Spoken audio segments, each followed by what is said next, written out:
यानी लाई गई। तो जनाब मैं बड़ी माजरत के साथ, मेरी एक अंदाज़ नहीं है लेकिन मजबूर कर रहे हैं आप लोग, तो ये चंद एक बातें सुन लें। मैं ये कहता हूँ कि ये देवबंदियों को शुरू से ही इनके बड़े बड़े अमौर ने जो उनकी हरकतों से, उनके मामलात और उनके किताबों की जो इबारात हैं, उनसे ये महसूस होता है कि इनकी तालीम और तरबियत शुरू से इनके अकाबरीन किस तरह से थी। फिर ये मैं देखो अल्लाह की कसम है, मैं ये तनकीदी गुफ्तगू नहीं कर रहा, मैं बिल्कुल ये वजाहत के साथ आपके सामने चंद एक बारात रखूँगा, किताबें रखूँगा, और किताबों की रोशनी में आप ख़ुद फैसला कीजिएगा कि मुझे ऐसे लगता है कि अकाबरीन देवबंद जो हैं बड़े बड़े, उनके अंदर ये चीज़ पाई जाती थी और उन्होंने एक तरीके से तरबियत की है कि फिर ये शुरू से ही उलमाए देवबंद में ये चीज़ कौम लूत वाला अमल डाल दिया गया उनके दिमागों में, और फिर ये जल्दी इस गुनाह में इन्वॉल्व हो जाती हैं। मैं ये नहीं कहता कि देवबंद के अलावा लोग इसमें इन्वॉल्व नहीं होते हैं, हर मसलक के लोग ऐसे गुनाहों में मुलविस होते हैं। मैं मसलक पर अटैक नहीं कर रहा, लेकिन मैं समझाना ये चाह रहा हूँ कि देवबंद के यहाँ ज़्यादा ये क्यों पाई जाती है। जैसे कि आप जानते हैं चंद साल कबल उलमाए देवबंद के मदरसे देवबंद में वीडियो वायरल में जो हुई और इसी तरह से वीडियो बनाई गई, और 25 से ज़्यादा उलमाए देवबंद उनकी नंगी वीडियो, जैसे कि मुफ्ती अजीज़ुर रहमान साहब की वीडियो आई है ना, इसी तरह की वीडियो मेरे पास मौजूद है। मैं थोड़ी सी लगा देता हूँ, इधर लगा देता हूँ, ऊपर देखें, बस काट दी ना, काटे इधर देखें, बस काट दे खलास। तो इस तरह की वीडियो उलमाए देवबंद की, और बच्चों ने खुद बताया कि हमारे साथ ये कार्रवाई होती रही।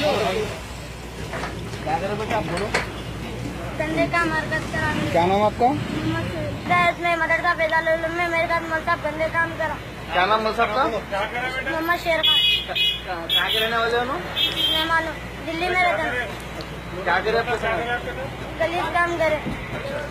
कब हो रहा है? कल रात में आप कौन सी जमात में पढ़ते? इससे पहले भी हुआ आपके साथ? आप कौन सी जमात में पढ़ते? अलिफ लाम जमात में पढ़ते। इससे पहले भी हुआ आपके साथ? उलमाए देवबंद का जो मदरसा है कासिम ननोतवी का, इंडिया के अंदर सबसे पहला मदरसा देवबंद का, उसके अंदर भी मामलात हुई है, और फिर वो रिपोर्ट पुलिस में हुई है वगैरह वगैरह। उसके बाद कई एक मदरसे हैं पाकिस्तान के अंदर जिनके अंदर ये वाक़यात पकड़े गए और हुई हैं, वो सारे देवबंदियों के मदरसे थे, उनमें कौम लूत वाला अमल। उसकी वजह क्या है? अब आप देखें मौलाना अशरफ थानी साहब जो हैं, अब आप देखिए, मैंने मुफ्ती इस वक्त के मंजूर मैंगल साहब हैं, उनका दरसे बुखारी मैंने सुना, तो उन्होंने जो है वो बुखारी के दर्स के अंदर ऐसी ऐसी वाहियात किस्म की बातें वो करते हैं कि खुद ब खुद बच्चे जो सुन रहे होते हैं ना, उनकी जो मसाले दे रहे होते हैं, वो तो शहवत उभरती है।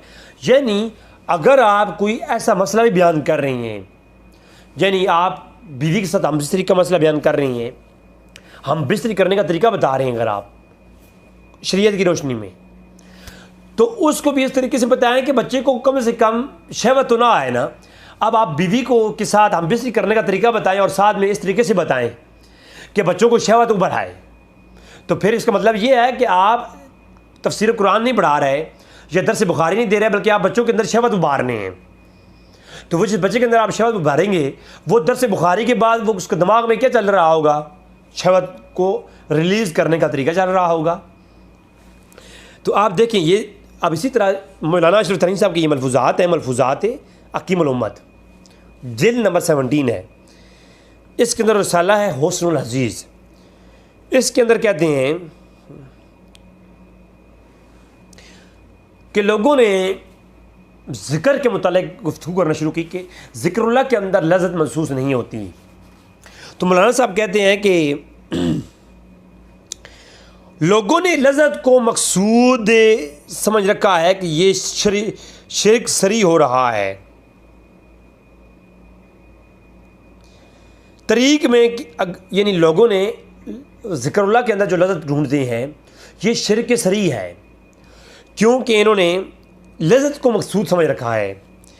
तरीक़ में कि अगर लज़्ज़त में ही मकसूद है तो बीवी की बगल में लेकर, यानी बीवी को अगर लज़्ज़त लेना ही मकसूद है तो ज़िक्रुल्लाह की तरफ मत जाओ, बीवी को अपनी बगल में ले लो, मौलाना अशरफ थानवी साहब क्या कहते हैं देवबंदियों के लिए, बीवी को बगल में ले लो तो बीवी को बगल में लेकर के जिक्र किया करें अल्लाह का, वल्लाह बहुत लज़्ज़त आएगी। ये जिक्र करना है तो बीवी को बगल में लो और फिर जिक्र करो, मौलाना थानवी साहब कह रहे हैं, और बहुत लज़्ज़त आएगी। और एक ज़रब बीवी पर लगाओ इधर और एक ज़रब उधर लगाओ, एक ज़रब इधर एक ज़रब उधर, अल्लाह का जिक्र करो, एक ज़रब उधर लगाओ एक इधर लगाओ, लज़्ज़त आएगी। तो लज़्ज़त अगर मकसूद है तो आप खुद बताएं कि मौलाना थानवी साहब कह रहे हैं हाय हाय कि अगर लज़्ज़त लेना ज़िक्र में मकसूद है तो ज़िक्र करो। तो तरीक़ाकार ये है, बीवी को बगल में लो, एक ज़रब इधर लगाओ एक उधर लगाओ, एक इधर एक उधर एक इधर उधर, तो फिर मज़ा आएगा आपको, फिर लज़्ज़त आएगी। फिर आप देखें इसी मलफूज़ात के अंदर जिल्द नंबर 2 में है अल-इफ़ादात अल-यौमिया का जो है ना रसाला, इसके अंदर कहते हैं कि एक शख्स ने मुझसे सवाल किया इन थानवी साहब से कि ज़िक्र में मज़ा नहीं आता, ये ज़िक्रुल्लाह के अंदर मज़ा नहीं आता। तो अगर जवाब या मज़ा ज़िक्र में कहाँ है भाई, मज़ा तो मिज़ी में है। मिज़ी यानी मिज़ी क्या होती है, आप बीवी के साथ जब हम बिस्तरी करने से पहले बोसो किनार करते हैं ना, प्यार करते हैं, चूमा चाटी करते हैं। ये चूमा चाटी का लफ्ज़ भी आगे आ रहा है, मैं सुनाता हूँ आपको। चूमा चाटी करने के बाद जो शहवत उभरती है ना, तो यानी हम बिस्तरी करने से पहले पहले जो शहवत उसे उभरती है और पानी कच्चा पानी निकलता है, उसको मिज़ी कहती हैं। तो मौलाना थानवी साहब कहते हैं मियाँ मज़ा ज़िक्र में कहाँ है, मज़ा तो है मिज़ी के अंदर, जो बीबी से मुलाक़बत के वक्त खारिज होती है।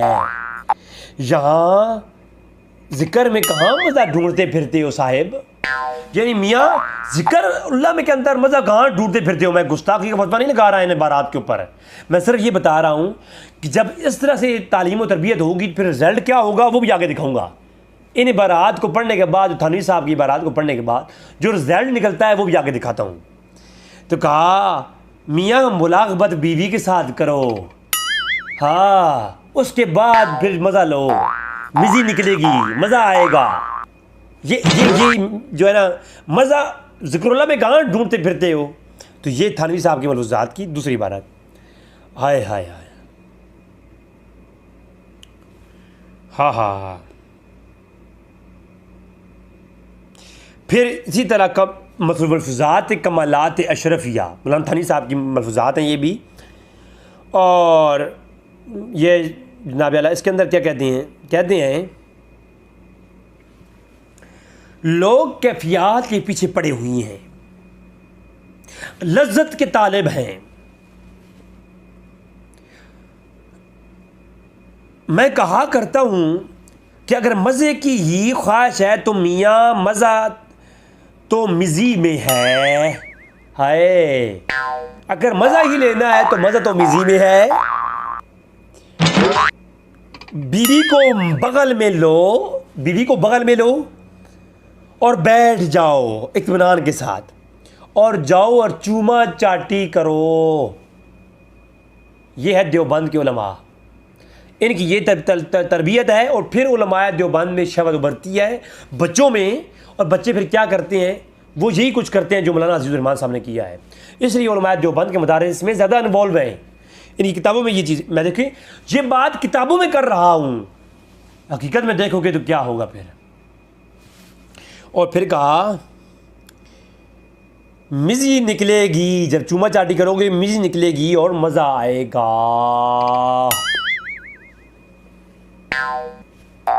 अच्छा, ये है जनाब जो अशरफ थानवी साहब की।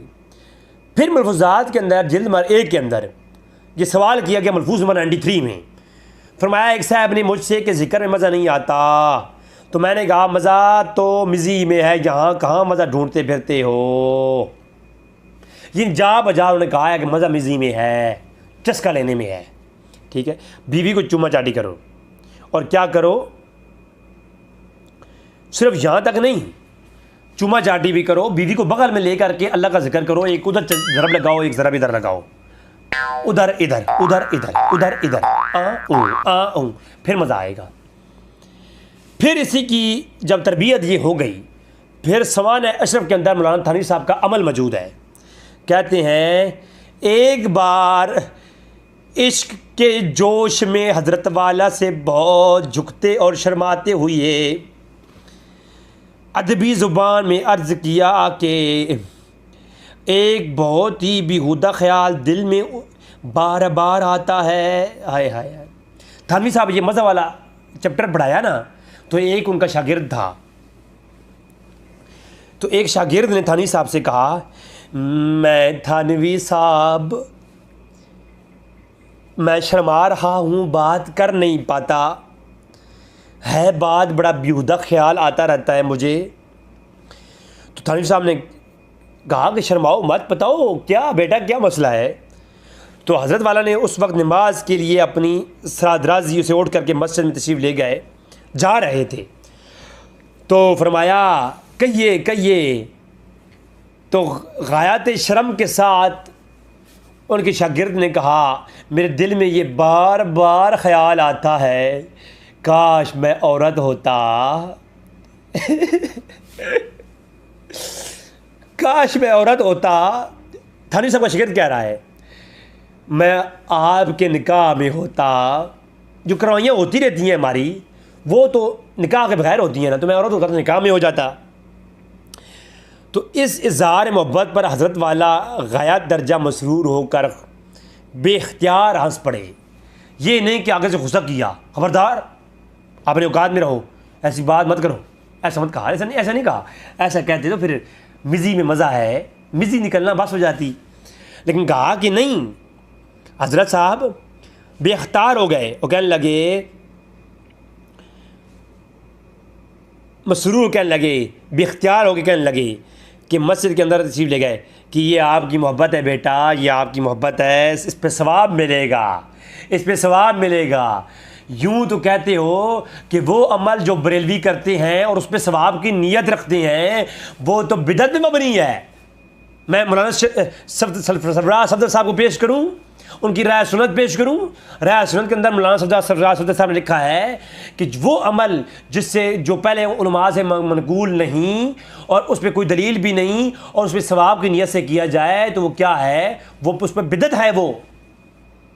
तो यहाँ कहते हैं, मिलाद के उन्वान पर कहते हैं, तो यहाँ कहते हैं बेटा तुम मसरूर होकर जो मेरे साथ प्यार करते हो और मैं निकाह में आना चाहते हो, और निकाह में सिर्फ आना नहीं चाहते, कार्रवाई करने की भी ज़रूरत वो भी आगे आ रही है। तो कहा कि ये आपकी मोहब्बत है, सवाब मिलेगा, सवाब मिलेगा इंशाअल्लाह इंशाअल्लाह। और ये थानवी साहब ने जो तरबियत ली है ना, ये अपने काबरीन से ली है।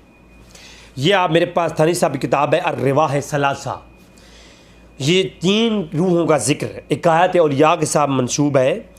ये इकायत नंबर 305 ये सनद के साथ बतौर सनद रवायत लाए हैं, देवबंदी इनकार भी नहीं कर सकते। ये जो इकायत है सनद के साथ है। थानवी साहब कहते हैं, मुझे अपने वालिद माजिद मौलाना हाफिज़ मोहम्मद अहमद साहब ने बयान किया और उनसे अम्मे मोहतरम मौलाना हबीबुर रहमान साहब ने, ये चचा जान हबीबुर रहमान साहब ने बयान किया रहमतुल्लाह तआला अलैह, आगे रहमतुल्लाह भी लिखा हुआ है। और हाय हाय हाय कहते हैं, एक दफ़ा कंगुआ की खानका पर मजमा था, कंगोई और ननोथवी दोनों हमारे काबरीन मौलाना अब्दुल रशीद गंगोई और मौलाना कासिम ननोथवी और उनके मुरीद और शागिर्द दोनों मजमा पर थे। तो ये दोनों हजरात भी वहीं मौजूद थे। हज़रत गंगोई और ननोथवी दोनों मौजूद थे। गंगोई ने ननोथवी से मोहब्बत भरे लहजे में फरमाया कि ऐ ननोथवी, मिज़ी में सारा मज़ा है, सारा मज़ा मिज़ी में है, ज़िक्र में मज़ा कहाँ है, खानकाह के ऊपर हम मौजूद हैं, गंगुआ की खानकाह के ऊपर मौजूद हैं, यहाँ देगे पक रही हैं, ज़िक्र भी हो रहा है, लेकिन मज़ा तो मिज़ी में है।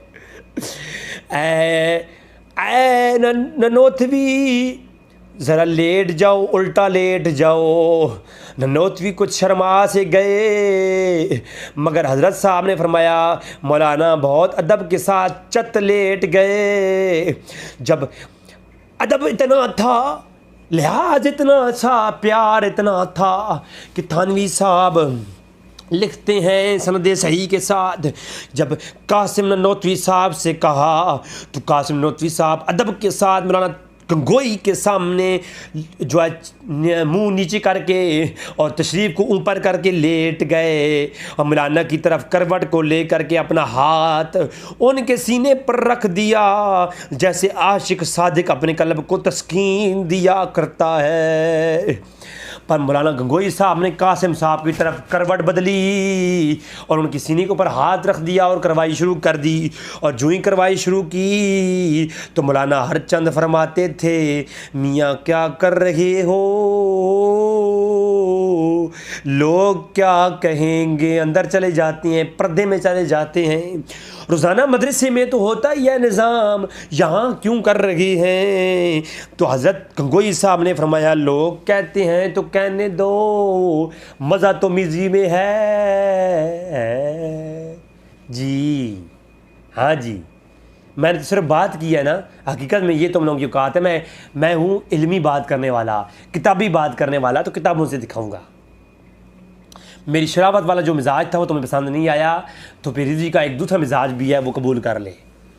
हाँ, ये मलफूज़ात की उम्मत जिल्द नंबर 19 कि वाक़या लिखा हुआ है कि मलफूज़ात के अंदर मलफूज़ात जिल्द नंबर सोम और जनाब सफ़ा नंबर 259 पर कि जनाब एक लड़की के साथ थानवी साहब को प्यार हो गया। और थानवी ये हकीमुल उम्मत हैं, देवबंद के हकीमुल उम्मत। थानवी साहब कहते हैं कि एक लड़का काम सीखने दोपहर को आया करता था, उसकी मोहब्बत मेरे दिल में इस कदर हो गई कि हर वक्त उसका ख्याल रहता था, हत्ता कि ख्वाब में भी नहीं भूलता था। शायद किसी वक्त भूल जाता हूँ। उस पर हज़रत साहब ने लिख दिया कि उसे अपने पास से अलहदा कर दो, वरचनाचा इसलिए कि उससे अपने पास से अलहदा कर दो क्योंकि मज़ा तो मिज़ी में है। फिर कहा कि जब मैंने उसे थोड़ा अलहदा किया तो मेरी अजीब सी हालत हो गई, परेशानी बढ़ गई। हरगिज़ नफ्स इससे अलहदा होना गवारा नहीं करता था, मोहब्बत पहले से ज़्यादा हो गई। और इस मज़मून के मुताबिक कि मर्ज़ बढ़ता गया जो जो दवा की, मर्ज़ बढ़ता गया जो जो दवा की।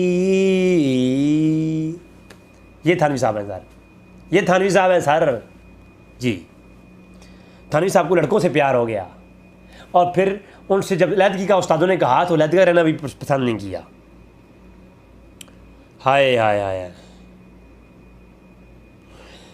फिर हकायत औलिया के अंदर लिखा गया है कि हज़रत वालिद मरहूम, ये थानवी साहब के जो वालिद साहब बयान करते हैं कि मौलाना मंसूर अली ख़ान साहब मरहूम मुरादाबादी कासिम ननोत्वी साहब के तलाज़मा में से थे। हाय हाय हाय, बहुत प्यारा वाक़या जी। इसको मैं सुर के साथ पढ़ूंगा।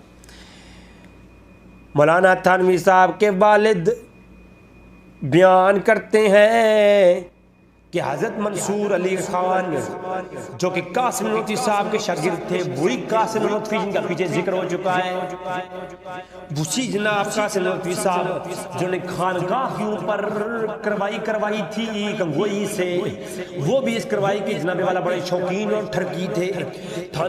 कासिम ननोत्वी साहब भी ठरकी। उन्होंने कहा कि अपना वाक़या बयान किया मौलाना मंसूर अली ख़ान साहब ने कि मैं ननोत्वी साहब का शागिर्द हूँ और ननोत्वी साहब की तरह मुझे भी एक लड़के से इश्क हो गया था,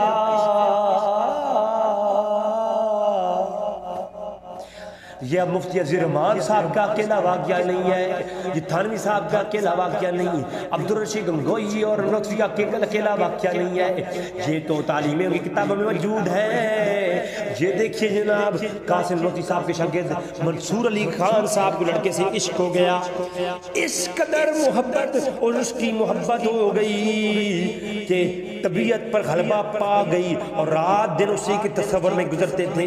मेरी अजीब सी हालत हो गई, तमाम कामों में मेरा दिल नहीं लगता था, किसी जनाबे वाला कोई समझ नहीं आता मैं किधर जाऊं। फरमाया हाँ भाई वो लड़का तुम्हारे पास कभी आता भी है या नहीं। एक दोस्त ने उनसे पूछा कि जनाब लड़का तुम्हारे पास आता है कि नहीं। मैं शर्म और जाब से चुप रह गया तो फरमाया नहीं भाई, ये हालात तो इंसान ही पर उतर आते हैं, छुपाने की क्या बात है। अब देखें ये क्या है, ये सनद सही के साथ हकाया नकल की है अशरफ थानवी साहब ने कि ननवी का शागिर्द मंसूर अली खान भी लड़कों का ठरकी था, कासिम ननवी खुद ठरकी था, करवाने का भी और करने का भी, और वो भी रवायत इनकी तरफ से आ गई। हाय हाय। और फिर अशरफ थानवी साहब ने जब देखा ना कि अब कंट्रोल से काम बाहर हो गया है तो थानवी साहब ने फिर इसके ऊपर हुक्म जारी किया। ये मजालिस हकीमुल उम्मत है, मौलाना शफ़ी देवबंदी, मौलाना शफ़ी देवबंदी जो मारिफुल कुरान लिखने वाला है, ये थानवी का शागिर्द है। वो कहता है कि हकीमुल उम्मत, ये मजालिस हकीमुल उम्मत के सभा 57 पे कहता है कि हज़रत साहब ने अपने पास 9 उम्र लड़कों को आने से मना कर दिया था कि जो मेरा अकेला वाला कमरा है तसनीफ़ वाला जहाँ मैं लिखता हूँ, मेरे अकेले कमरे में नौजवान और ख़ूबसूरत 9 उम्र लड़कों को ना भेजा करें, मुझे अपने नफ्स पर एतमाद नहीं है, क्योंकि मज़ा मिज़ी में है और मुझे नफ्स में एतमाद नहीं है। ये ना हो लड़कों को भेजो और मैं उसको निशाना बना दूँ, पेल दूँ। तो ये देख लो जनाब, ये है जो बंदियों, ऐसी मैं कम से कम 50 बारात पेश कर सकता हूँ, क्योंकि आधे घंटे क्लिप हो गया तो मैंने सोचा इस पर इक्तफ़ा करता हूँ। दुआ है रब ताला में समझने की तौफीक अता फरमाए। वमा अलैना इल्लल